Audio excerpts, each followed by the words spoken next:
Menurut Kepala Ombudsman Republik Indonesia Perwakilan Provinsi Bali, penerimaan peserta didik baru melalui jalur prestasi sebaiknya diberikan kewenangan kepada Dinas Pendidikan. Untuk tingkat SD dan SMP, kewenangan diberikan Dinas Pendidikan Kabupaten Kota, sedangkan untuk tingkat SMA SMK, kewenangan diberikan kepada Dinas Pendidikan Provinsi karena kewenangan mengatur pendidikan untuk tingkat SMA SMK kedepannya akan dilaksanakan oleh Dinas Pendidikan Provinsi. Pihak sekolah hanya memberikan data kebutuhan siswa melalui jalur prestasi, sedangkan pihak Dinas Pendidikan akan mengatur dan menyeleksi PPDB yang masuk melalui jalur prestasi.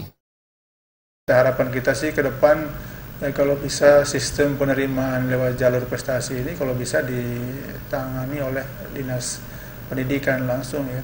Kalau SMA ya melalui Dinas Provinsi, karena ke depan nanti semua pengelolaan SMA kan di bawah Dinas Provinsi. Kalau di SMP ya melalui Dinas Pendidikan Kota maupun Kabupaten. Kalau melalui sekolah kan pasti memungkinkan ya terjadinya kecurangan-kecurangan di dalam penerimaan. Kalau lewat dinas kan mungkin lebih bisa diminimalisir gitu ya. Harapan kita seperti itu ke depannya. Dengan sistem ini diyakini dapat meminimalisir kecurangan yang terjadi dalam PPDB lewat jalur prestasi.